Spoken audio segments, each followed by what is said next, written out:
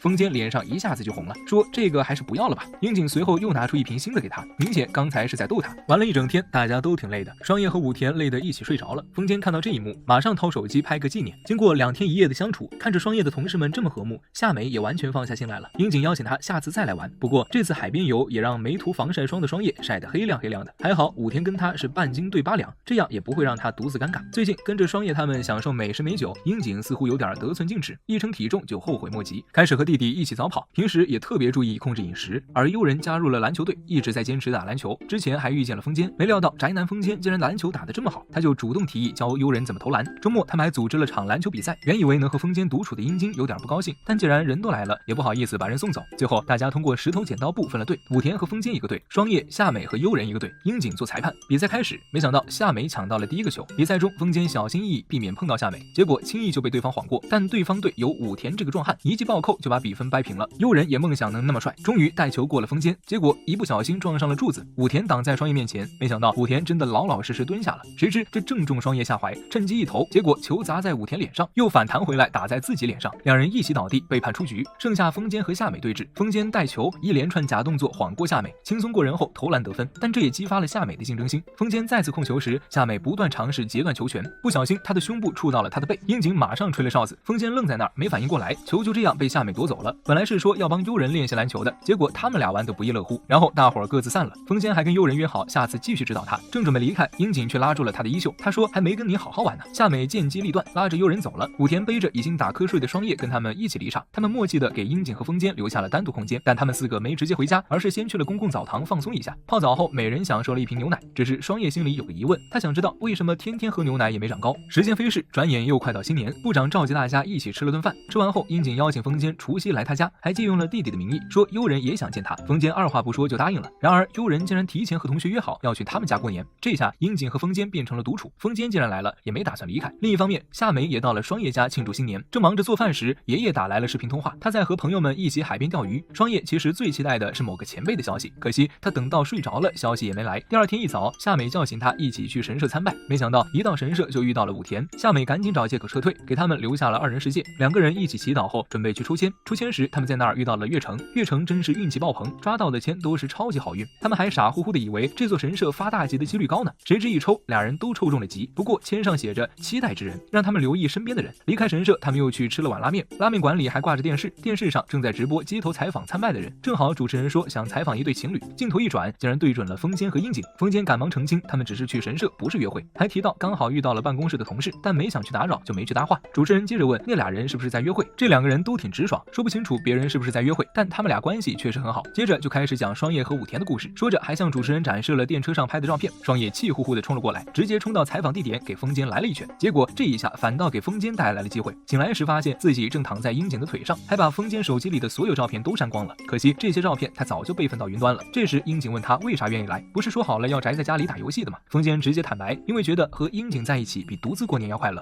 樱井听了当然乐开了花，立刻站起来说去买点喝的。他一离开，一个小孩子走过来问风间和刚才那位姐姐啥关系，风间就说是同事。小孩子一脸惊讶，啊，你们还没在一起？然后小朋友追问风间喜不喜欢那位姐姐，反正樱井听不到，风间就老实承认非常喜欢她。小朋友高兴地把他的相机递给风间，看樱井走回来了，就催风间快看。樱井感觉事有蹊跷，先拿过相机，一看照片，脸上的红晕就爬了上来，马上转过头来叮嘱风间千万别看，还告诉那孩子绝对不能透露，因为照片里可是他偷亲风间的瞬间。武田最近签了个大工程，连双叶都替他高兴，还帮他整理了发布方案，所以为了犒劳自己，事成之后双叶就去吃了碗乌冬面。吃着吃着才想起来，好像很久没有一个人吃过饭了，最近都是和武田一起吃的。结果一回到公司就看见武田被一圈女同事围着，他们说要开个派对庆祝他的成就，因为他拿下的那个项目几乎等于救了公司。双叶心里有点嫉妒，但武田根本没答应他们的邀请。双叶知道后不高兴了，还告诉武田大家都想为他庆祝一番，他得去参加才行，毕竟他总说这次成交也多亏了大家。武田听了双叶的话，就说会去派对露个面，可他还是被拒绝了。下班后，双叶自己去了另一家酒吧，一边回想和武田在一起的时光，一边喝得烂醉如泥，还被个陌生男子搭讪。那人越说越过分，还想对双叶动手。关键时刻，武田出现了。那一刻看到他，双叶觉得他就像个救星一样。武田坐下，直接来了杯啤酒，告诉双叶他只是去派对露了个面就回来了，因为相比和大伙儿喝酒，他更想和双叶一起。双叶酒劲上来，想问那个问题，但话到嘴边又说不出来。这情景让武田想起上次和他喝酒，但现在的双叶已经成熟不少。最后两人一起回了家，双叶告诉武田自己现在足够独立，所以不会总黏着他。但武田回应说，虽然不确定未来谁会在他身边，但在那天到来之前，他会一直在他身旁守护他。这番近乎表白的话让双叶心里一片混乱。他问武田是不是喝多了，武田说可能是吧。双叶就在那儿回应了武田，那在那一天来临之前，你得好好保护我呀。